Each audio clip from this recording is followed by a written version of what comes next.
And you probably want to share screen, Katie. I will do that. So please go ahead and share screen. And it's a pleasure to introduce our speaker this week, Katie Fries. Katie received, well, you were an undergraduate at Princeton. I was reading on your biography, then at Columbia for master's, and then was it Chicago for PhD Yeah. uh, with Schramm, as I read here, um, Hmm. working on various aspects of cosmology and dark matter. And then you had postdoc positions at I think was it Harvard and UC Santa Barbara, as, Yeah. as well as Berkeley. Hmm. Assistant professor at MIT, and then to Michigan. Hmm. Then in 2014, you moved to Stockholm to be a director at Nordita, where you still have a visiting appointment, as I understand, uh, before 2019 moving to Austin, Texas. So you've been in various places, which is very interesting.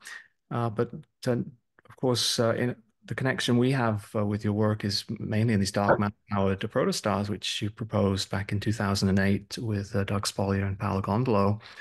And we're very excited to hear about more about that. But of course, you've worked in a whole range of topics in cosmology and particle astrophysics. So yeah, we look forward to the talk and the discussion. Great. Shall I go ahead and begin? Yes, please go ahead then. Great. Um, well, as you know, in terms of terminology, we call them dark stars, and what I'm talking about today is the question of whether or not they have already been seen in JWST. And this paper was published. Can you see my mouse? Yeah, yes, we can. Yeah. Great. So I'm an inaugural, this is my inaugural article in the National Academy of Sciences, which I'm very excited to be a member of now. And if you want to read about a review of what we've done, there's 2016, we have a paper that I put the reference here. Okay, so it's always fun to start with. When we called them dark stars, we did not know about this cult film, which is terrible. As you said, it was a proposal originally by Doug Spoliar and Paolo Gondolo and me, and since then we've worked with a lot of other people. And the paper I'm talking about today was in collaboration with Cosmin Illy and Gillian Paulin. Um, she was an undergrad with him at Colgate, and she's now a grad student at UPenn. Okay, so I'm going to give my usual spiel introducing these things, and anyone who works with Jonathan knows a ton about this, but those of you who don't, we're talking about the first stars to form in the history of the universe. Important to emphasize, they are made almost entirely of hydrogen and helium from the Big Bang, okay? Almost entirely. Dark matter constitutes less than 0.1% of the mass of the star. So don't get confused, dark stars are not made of dark matter. They're powered by dark matter. And as I will talk about, they can grow to be very large, up to 10 million times the mass of the sun, 10 billion times as bright, which means we have found that now there are candidates in the JWST.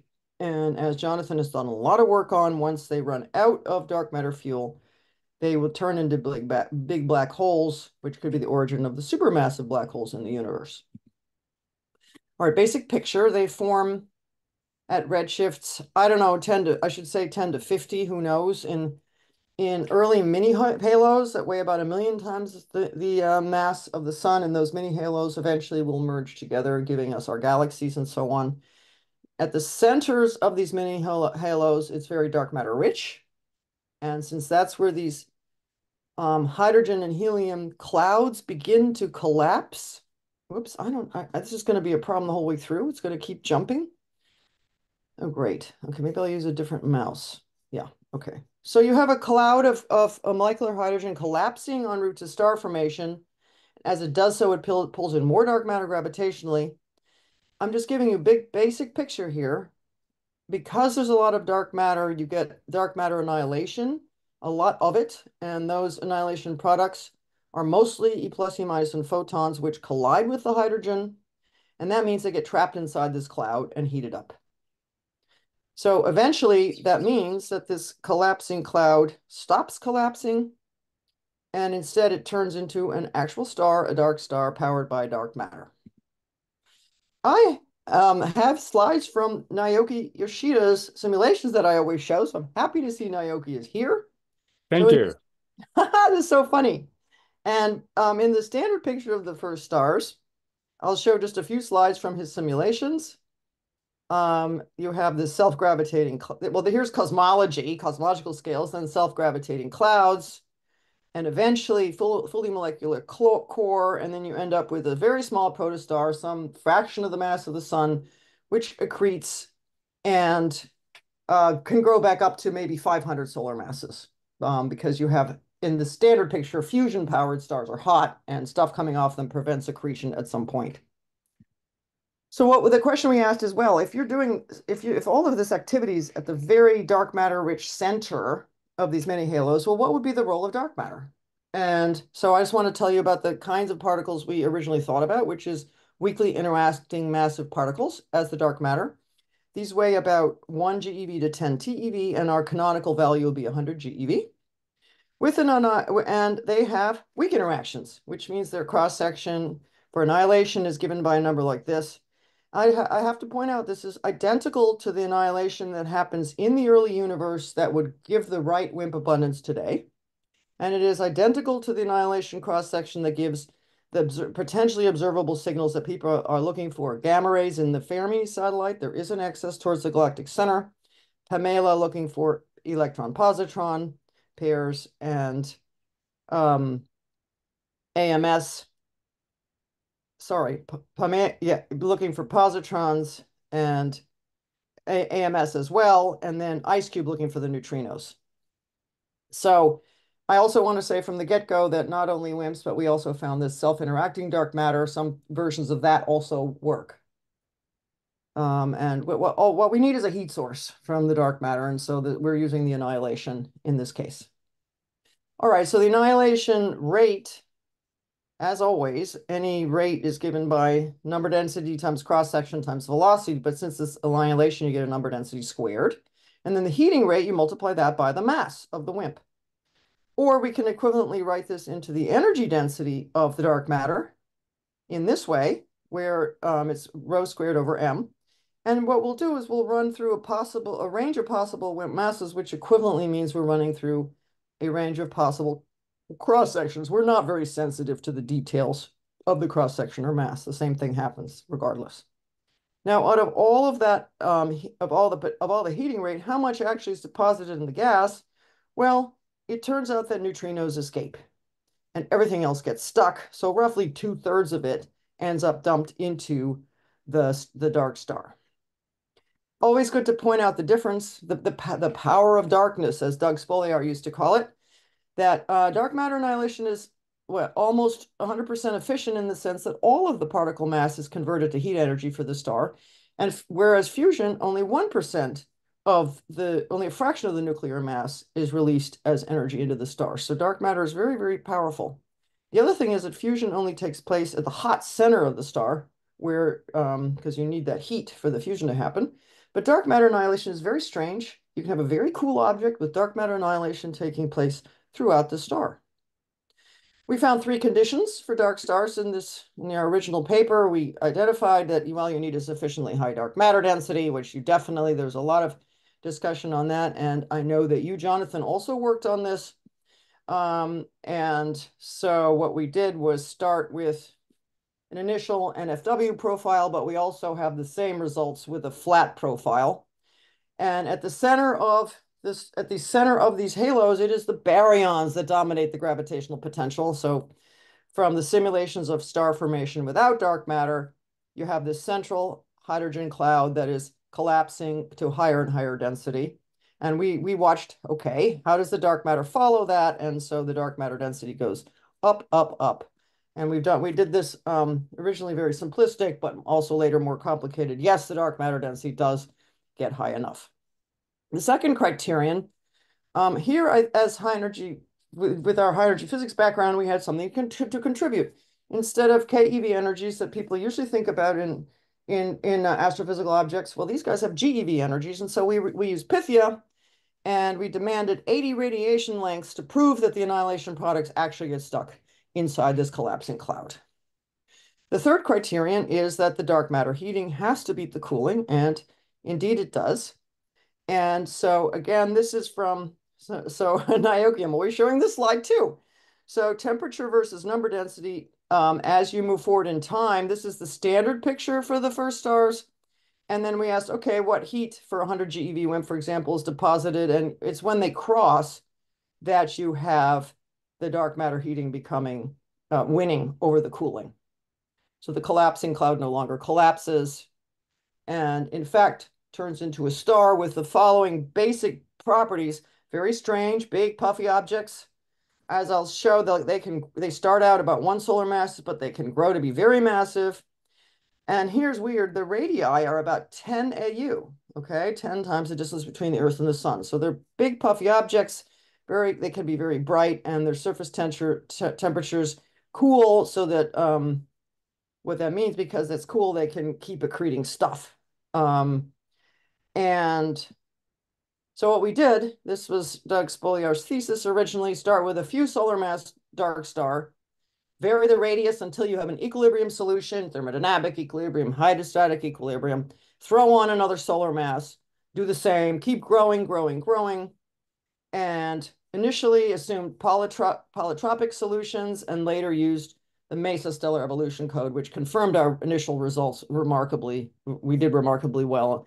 Actually, Doug originally just used Mathematica code, and it worked really well. But then anyway, so continue until, for whatever reason, there's no more dark matter around, at which point, if they're small, the star, as well, in general, for all of them, the star contracts. If they're small, then as they contract, they heat up and you get fusion.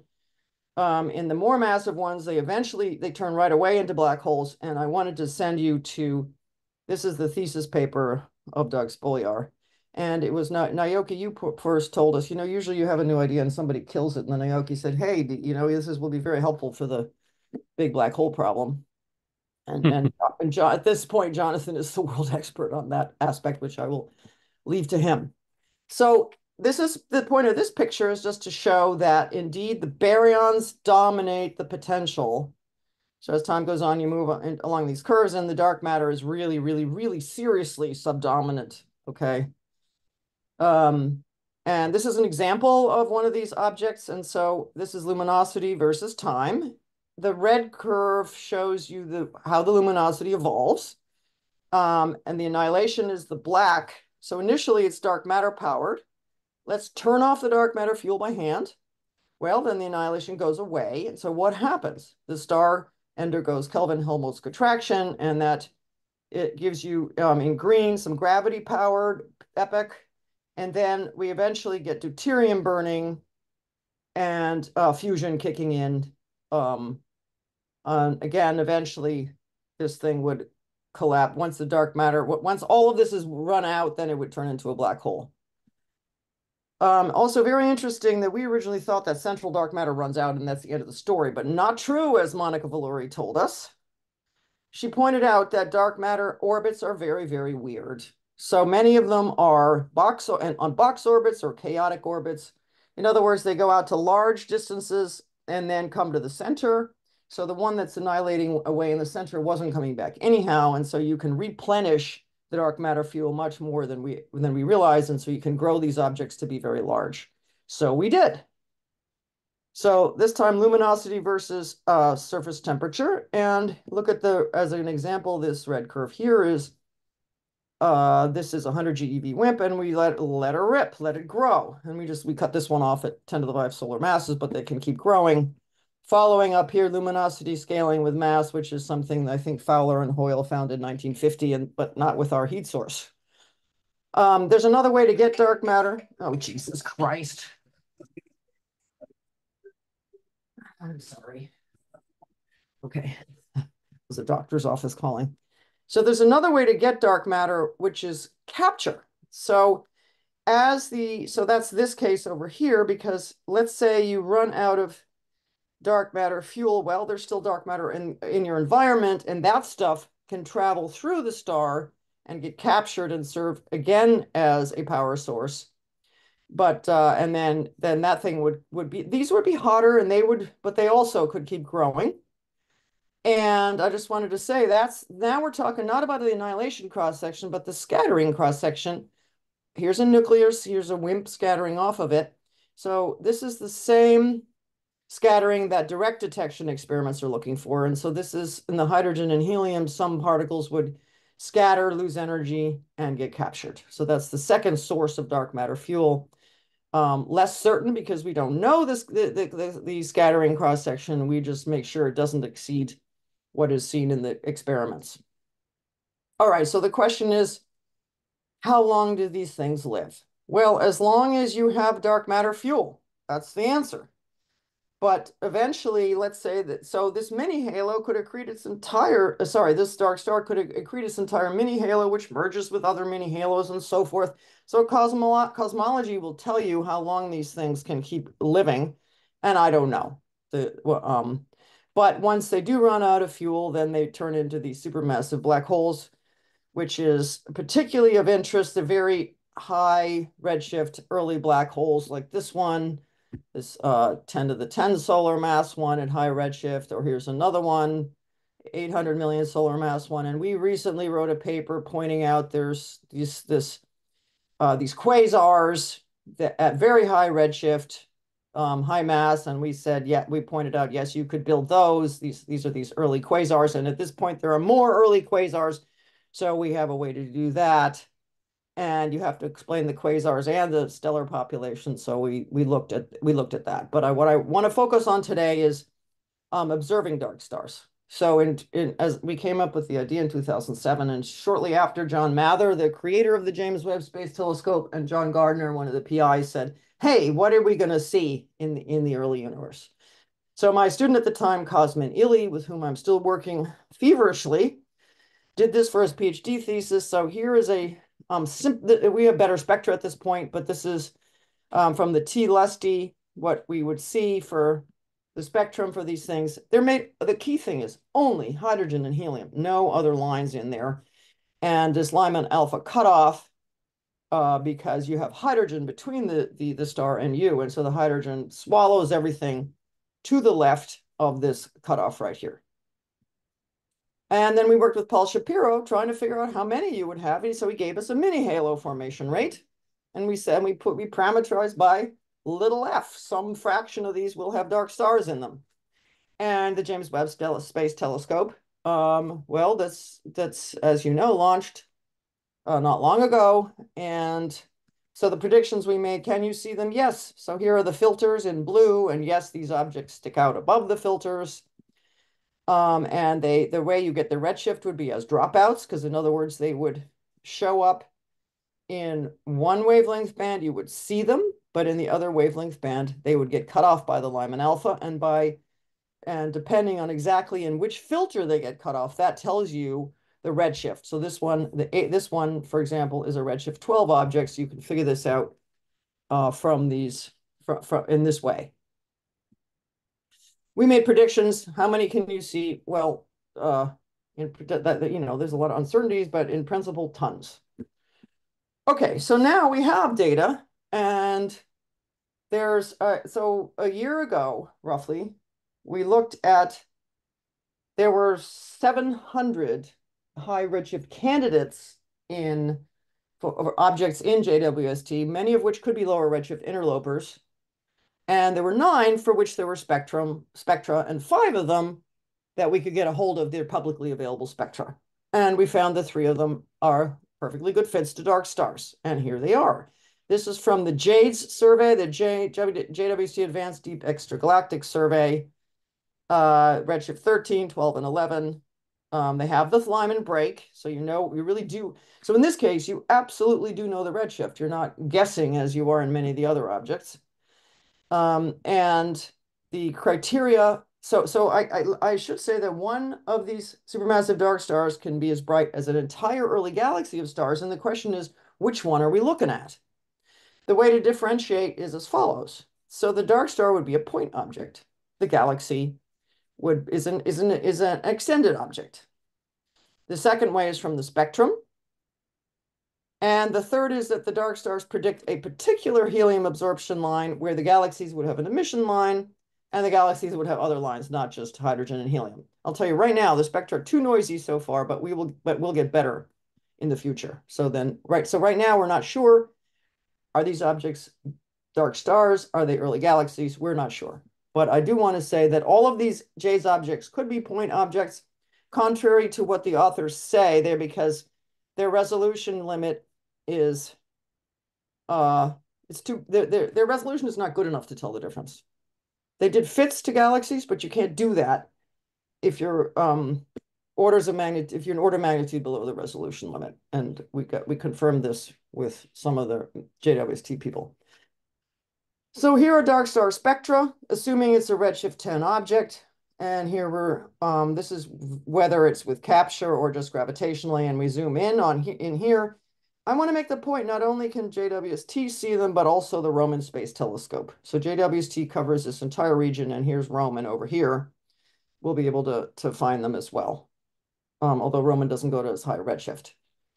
One thing we have to do, we haven't included the effects of the nebula surrounding the dark star to get the complete spectra, and that is really, really important, so we have to do that. So this undergraduate student at the time, Jillian Paulin, optimized for, she picked dark matter mass 100 GeV and then optimized for 3 parameters: the mass of the dark star, the redshift, and the magnification due to lensing. So these background objects could have foreground stuff that lenses them.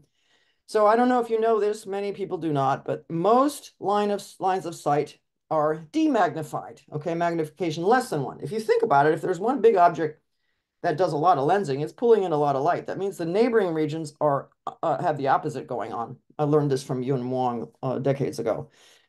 But some of these, they do have, JWST does have highly magnified objects in there. So we were checking, okay, so what's the best fit? So here are the spectra versus the data, and I have a better one here. Okay, so this is the data in black dots and one of these spectra for a 10 to the 6 solar mass object in this blue line, and here are the JWST filters. So by doing this fit, she found magnifications close to 1 and fitting for magnification versus redshift. So sure, the spectra look great so far. But they're not good enough to really tell the difference. So we're going to have to wait and look for, if we could just find this absorption line, that's a smoking gun, but not all of them will have that. And I did want to say, of those 5 objects, the 5th one is definitely a galaxy. This is a really, really, really bright galaxy. And look at all these lines in here: carbon, nitrogen, blah, magnesium, blah, blah, blah. So in the future, look at that beautiful spectrum for a redshift 11 object. Just amazing. Okay, so well, so what do we need to do to get better spectra? Well, JWST, I don't think they're going to look at these objects very much longer, because I've already put a month into each of them, but all we have to do is wait, because there will be more objects coming in that are highly magnified, and then those spectra will be really clean, and we'll see, is there just hydrogen and helium there or what? Also, I had never heard of this, but since the dark stars are point objects, you can find airy patterns if it's a bright enough signal. Also, although the existing satellites and telescopes don't have this, if you go to higher wavelengths, the spectra differ between these 2 different types of objects, but that's for the future. Okay, the bottom line, let me repeat: 700, this was a year ago, there's more now, 700 high redshift objects, and they've been assuming they're galaxy candidates. Okay, so this is very interesting, because this is a real puzzle for lambda CDM. The standard model of cosmology shouldn't have that many galaxies. Fine, we'll take some. They could be dark stars. And again, of the spectra that we were able to look at, we found the 3 of those 5 are consistent with dark stars, although we don't know, are they early galaxies or what? I mentioned that Roman Space Telescope. Also, we'll see them and this has a much larger field of view. So the lower redshift ones are going to be easier to find with Roman, and then you can go point JWST at it. So in conclusion, dark matter can play a crucial role. Though made of hydrogen and helium, these early stars could be powered by dark matter heating rather than by fusion. They can grow to be very massive and bright, and therefore precursors to supermassive black holes. They may have already been discovered by JWST. And how fun to imagine that you could first discover WIMPs and their properties by looking at dark stars. So, I'm not sure how much time I used. Oh, pretty close to my goal. Yeah, that's great. If you're finished, thank you. Yes. So we have plenty of time for questions and discussion. And Should I stop sharing or? um, some of your answers may relate to your slides, so I'd probably keep sharing for a moment at least. Oh Let's wait, did I share like this or did I go into full screen mode? you were in full screen, so we're good, I think. Oh, okay. Great then. So basically, raise your hands in the Zoom, and if Ryan at UVA and maybe Joe there at the Chalmers can help me uh, if people are not in the Zoom. But let's start with the Devesh first, please. Hi, Professor Freeze. This was an amazing talk, really. I have like 100 questions, but I'll start with just the first one, please. This is so cool. Just wondering, how do you treat the envelope of the stars, Professor? So the energy from the annihilation, it escapes from the envelope. Does it do some work to the envelope to expand it? Is there some kind of like a fraction or something that we um, assume that is lost in Well, I, expanding the envelope? So thanks. I'm not sure what you mean by the word envelope. I think maybe the same thing as we've talking about is nebula, and we haven't done it. So that's really essential that we do that. So I can't answer that because we haven't done it yet. But Devesh, I think you're referring to the star itself. Are you like how much energy Yes. is trapped in the star? I think Katie is assuming all the electron, the positron pairs, and the photons are trapped. Yes, yes, yes. All the annihilation products, neutrinos escape, but everything else hits hydrogen, collides with hydrogen, and gets trapped. So there is no core to these stars. There is no core, no envelope. They're a very weird object. Dark matter annihilation spread uniformly throughout, no hot center, there's a lot less structure than the stars that you're used to. Well, but Thank Devesh, I mean, Devesh is modeling, in fact, these objects with the Geneva Code. I, my understanding is that the WIMP should settle to the center, relatively close to the center, and then it's a balance between that they're settling by scattering, but as the density goes up, they begin to annihilate. So, Well, no, hold on. There's two different mechanisms to get the dark matter in there. One is purely gravity, and of course there's more dark matter at the center because as there is in every galaxy or whatever. But however, the power from the dark matter annihilation is because of the volume as you move out, the amount of energy you get from dark matter annihilation is kind of doesn't drop off very rapidly as necessarily as you move out. oh, mm-hmm, And so that's from the gravitational case. And then the scattering case is different. That's a later phase where the star has already contracted and heated up, and it has to contract to have a number density of hydrogen high enough for the scattering of the dark matter, the dark matter particle hitting a hydrogen or helium and then scattering off to deposit energy in there. It has to have a dense enough hydrogen and helium mm-hmm, to capture anything. mm-hmm, So that's a slightly different case. mm-hmm, And then those things, the distribution is different, yes. mm-hmm.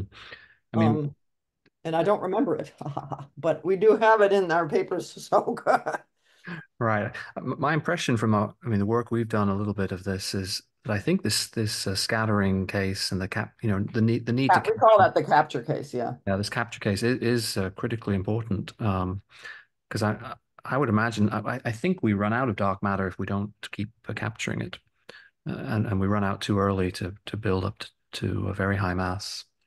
But Well, I don't know because as I was saying that we initially thought you run out of the dark matter in the central region, but that doesn't matter because most of this was so weird to me. Monica Valuri gives an interesting talk on dark matter orbits, which is actually known, was known, it's in Binney and Tremaine for God's sake, but I didn't know it. There's all these weird orbits, box orbits, chaotic orbits, and so things that go out to large radii, the dark matter that are orbits that go out to, they're out at large radii, but then they come into the center. So a yeah, lot more is coming into the center than we thought. And then this mini halo will merge with other mini halos. If that dark star stays at the center of the next larger object, then you continue your dark matter field. So we don't Mm. know. Now, Mm. Hiromi Harris told us years ago, look, we could do some simulations, cosmologically speaking, of these merging mini halos and da-da-da, and try to get some ideas out of that. There's so many projects to do here, and I don't know. I haven't put any students on this. That's a good question. I should do that. All right, great. I think Brant was the next, and then we'll keep going down the list here. Anyway, Hi. I'm so glad. Let's hold on. Let me just say something. I'm so glad you guys are doing this. This is wonderful.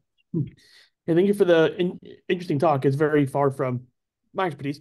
But so from the dark matter heating, it still has to support against gravity. So normally it still gets hot. I mean, is there any fusion that would still be going subdominantly? So do you get any enrichment or any spectroscopic signatures that would happen? Okay. Nope. No. So we aren't, as I said, I mean, this is a real star. The four equations of stellar structure are satisfied. It took a year after proposing the idea to realize this, that the amount of light that you produce from the dark matter heating has to equal the light coming out of the star, and you have to balance gravity, with something, and that is provided. Yes, it works. So how hot does the hydrogen and helium get if is it the fact that it doesn't get dense enough to lead to fusion, or does it not get hot enough? It doesn't get hot enough. Okay, interesting. Yeah. Okay, great. Anatoly? Okay, so in order to produce enough light from first dark stars, you need to assume some cross-section, annihilation cross-section. Yes. Assuming those annihilation cross-sections, would you expect significant annihilation flux from, for example, the satellites of our Milky Way, like Draco, Sagittarius? They're dominated by dark matter, right? Yes. Should you expect flux observable? We're using identical dark matter annihilation cross sections to everybody else. So it's the same dark matter annihilation in the early universe that gives you the relic abundance that's correct today. Okay. It's the same annihilation cross section that people are looking for gamma rays from dwarf galaxies and so on. Okay. Identical cross sections. So however, there's no flux. We can actually let it vary. It can be different by several orders of magnitude, and it doesn't change our results. But anyway, our canonical number is identical to the one everybody else uses. And so I'm not sure that everybody is using annihilation signal. Normally dark matter is not annihilating. It's okay, not you're asking the number. I'm saying as far as the number we use, it's the same number that is used for those people considering dark matter annihilation. We're using the same number they are. So what flux are you expecting from Draco? From which data? Draco. Oh, look, I can't give the satellite, the dwarf satellite of a Milky Way. The same. Right? Okay. Yes. There is a dark matter. It's a dark matter dominated objects. I know. Right. Very dense. So what's annihilation signal you should be expecting? Okay. Other people have looked at Draco, and I gather they're looking for gamma rays from Draco. Is that right? And so this is the same. We're not doing anything new here. Whatever other people who are looking at Draco, the same results from Draco as the people. So why Draco is not producing annihilation signal? Let me. Okay. Yeah, I get this question a lot. So okay. My understanding of the dwarf galaxies is you have to model the dark matter density in the core. So you assume something, and then given a particular WIMP mass, you'll get a particular signal. So the current limits from the gamma rays, the non-detections, basically, they may begin to rule out certain WIMP masses, but not all WIMP masses are excluded for this standard relic, weak cross section that is enough to explain the relic density. But there are some. I'm trying to remember if it's around maybe around 100 GeV is where they're most sensitive. But I think if you push the WIMP mass up to a few TeV, then you're fine. So this is something that is done. It's called indirect detection, and people are doing it, and they're looking to see what bounds can they place on the annihilation cross section. And we are very aware and sensitive to what bounds they're finding. And so this is not a project that we work on, but as Jonathan, you explained it very well. Okay, now, what's the difference between object with 10^6 solar mass, dark matter, at redshift 10 and at now? Why you expecting large flux at high redshift, but not a low redshift? Question. What's the difference? There's several things. One is that we are looking exactly in the center of this mini halo. There's one object forming at the center of this early mini halo. Okay. That's where you need the answer is dark matter density has to be high enough. That's one of the main answers. There's not so much in our difference. own galaxy, I mean, our sun is not at the center of the galaxy. However, we would, where we are, capture some. We do capture dark matter if it is WIMPs. And those WIMPs settle to the center of the sun or the Earth. I actually wrote papers on this in the 1980s. They collapse. There are some that scatter, for example, off the Earth, sink to the center of the Earth, where they annihilate among themselves and give a neutrino signal that people are looking for example, with IceCube. So that's that. But there's not enough being captured in the sun to power it, not by a long shot. We're too far away from the center of the galaxy. Now, there are some white dwarfs close to the center of the galaxy that people speculate could have significant dark matter power going on there. So you have to be close enough to the center of the object to have a high enough dark matter density to get anything interesting. Secondly, we now no longer only have hydrogen and helium. We have a lot of other things. So in stars, we have the CNO cycle and and that's a much more effective heat source than you ever could get out of this molecular hydrogen cooling. So, I mean, sorry, it's a more effective cooling source. And so it's just different chemistry is also true. What it has to do with my question? Well, I understood your question is why are dark stars only in the early universe? So I'm telling you they're No. I take mini halo 10^6 solar mass at high redshift, and I go to dwarf satellite of our Milky Way, which is about 10^6, 10^7 solar mass. At high redshift, you predicting large flux annihilation at a now, which is almost the same density of that material now as at a high redshift, and we don't see any flux. Okay, you're asking the same question over and over again, so I think we should move on. So at I can add a comment here.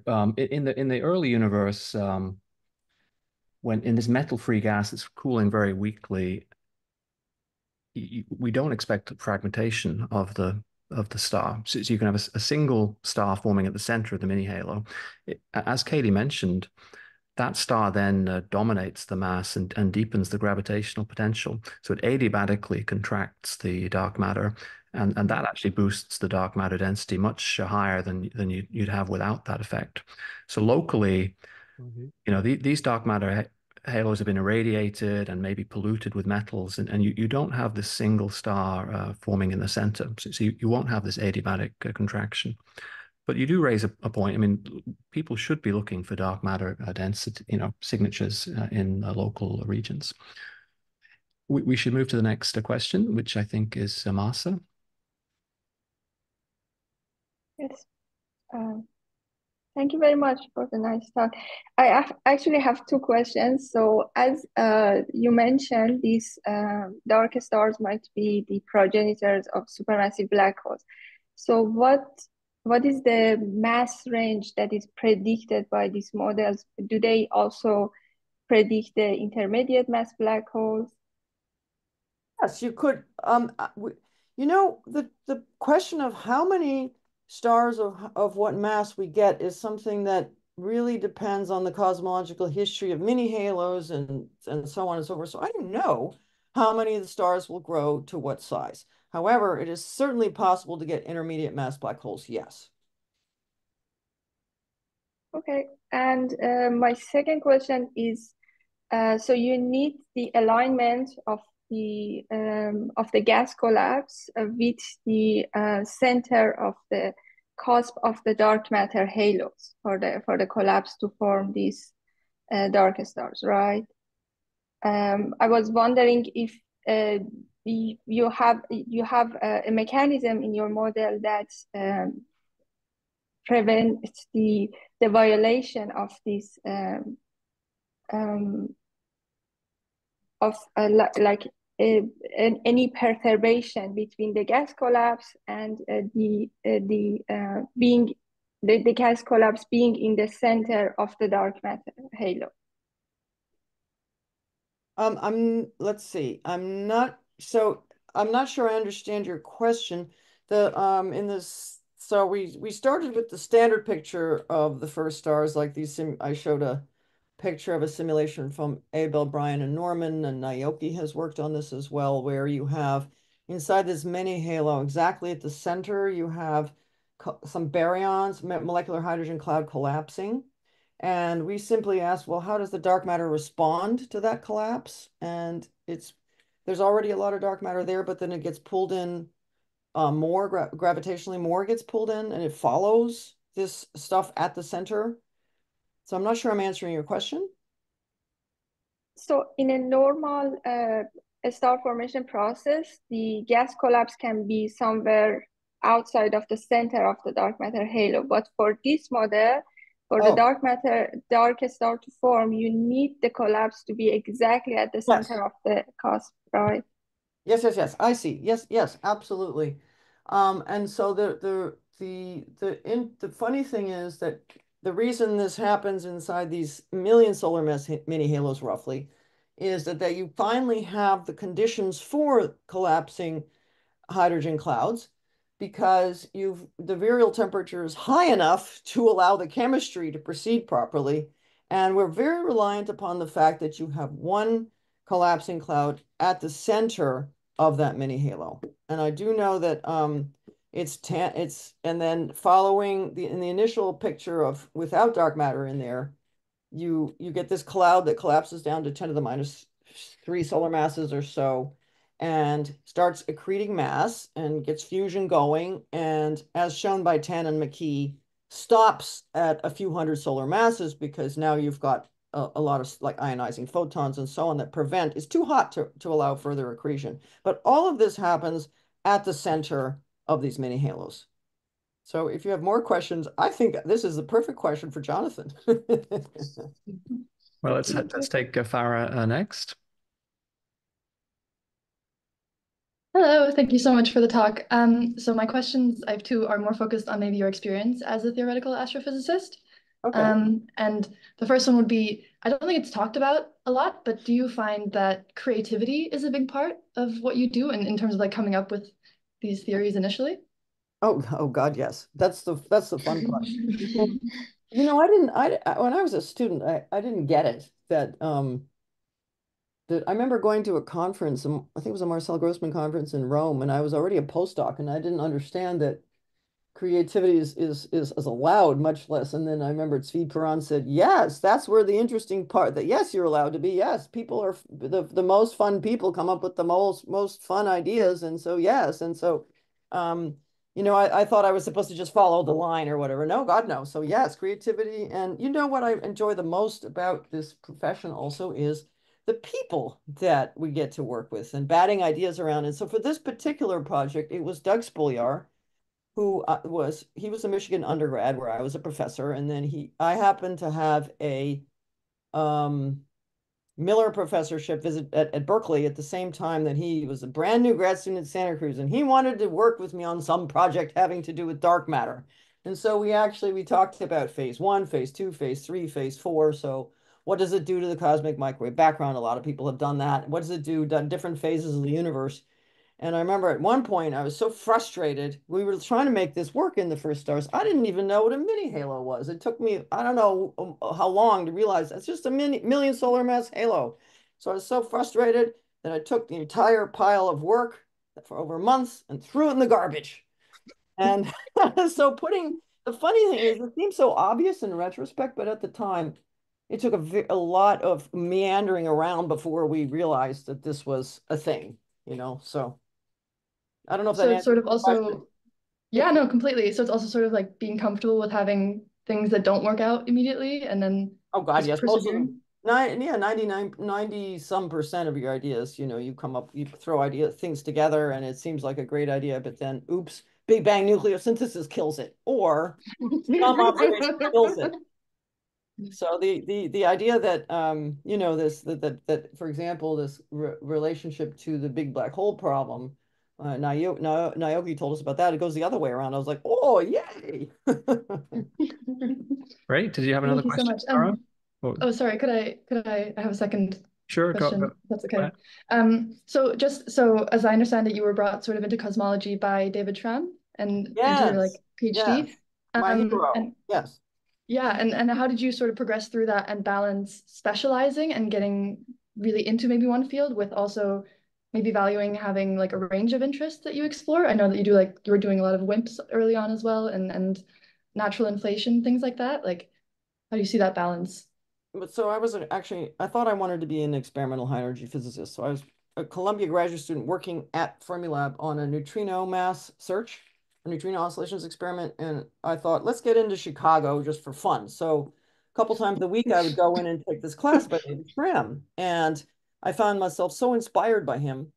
He was one of the founders of particle astrophysics. He was just an amazing man, and his nickname, by the way, was Shrambo because he was such a big man. He was an Olympic hopeful in Greco-Roman wrestling. He nearly went to the Olympics. And he in that course, so I started sitting instead of going into the lab, reading the book by Steven Weinberg, Cosmology and Gravitation, as a reading. And at some point, David said, well, I aced the midterm, which I was just auditing. So that was caught his attention. He said, do you want to do a neutrino project with me that would match your thesis on experiment? And I came back to him. I said, can I be your student? And so that worked out. And so he had me on dark matter. But then when I was an assistant professor at MIT, I started working on inflation.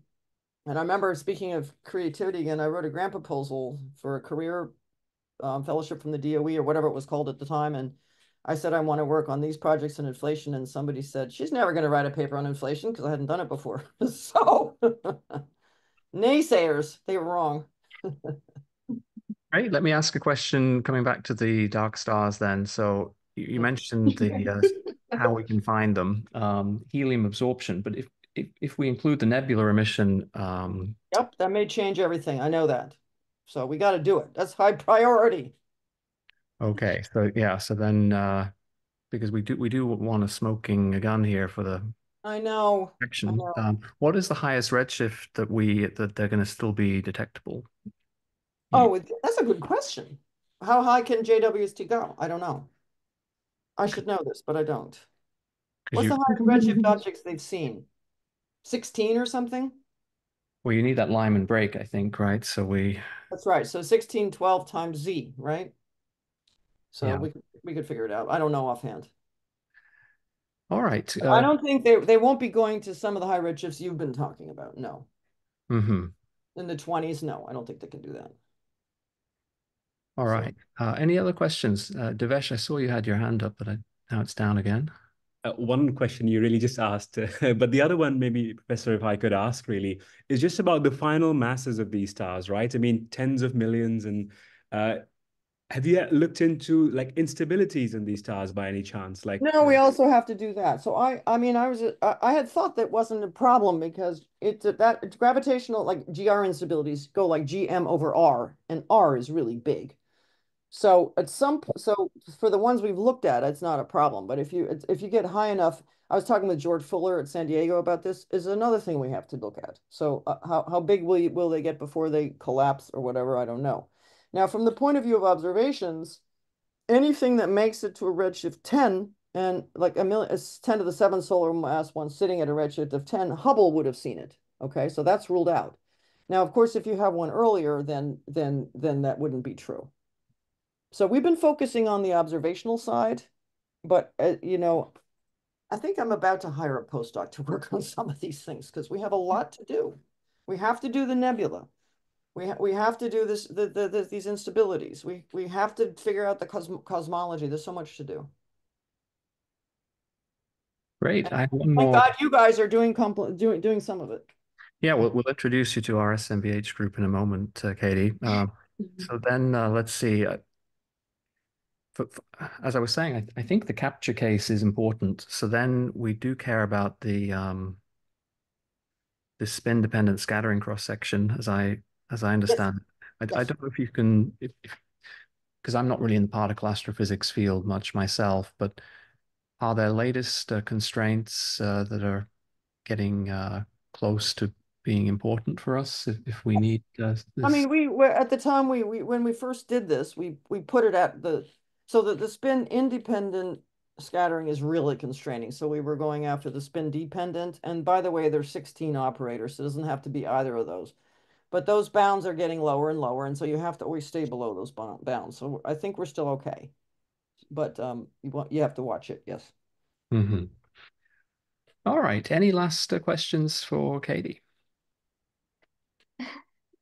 Yeah, I have a question.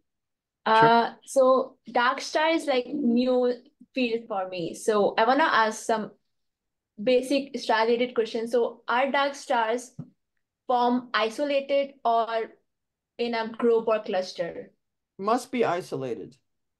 Now, I shouldn't say that, because when they form, they're isolated, but then it's possible that things merge and then, but we're talking about one single star in the middle of one halo. So, however, imagine that you have you have one forming, but that thing is inside the center of some halo, but that thing is a subhalo of something else, right? So then from our perspective on the observational side, it could be sitting in the outskirts of some bigger halo because it was forming in the center of a subhalo. So it can be possible that dark star are surrounded by normal fusion stars. Yeah, that's kind of in this UHZ1, in these quasars that we were looking at. We were looking at merging. So yeah, there would be mergers. I don't know if I'm going to find it now, but yes. And so, in fact, so the dark star then would collapse so the things we were looking at, you have one dark star that collapses to one black hole, but then that halo merges with another one, and that other one has a burst of star formation that the black hole could even trigger. So I'm talking about more the case of the black hole and stars being, the black hole came from the dark star together with a starburst from a different halo. And so it's not really what you're asking, but. And is there any possibility of young dark stars to form?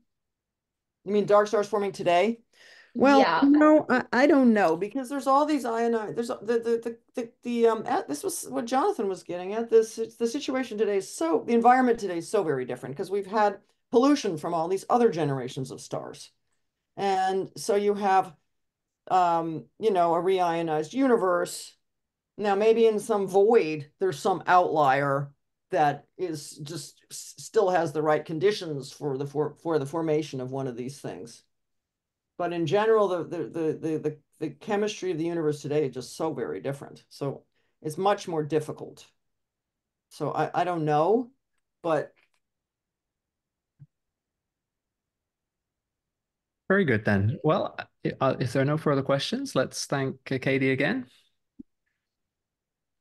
Well, what a great audience you all have been. So thank you, and thank you.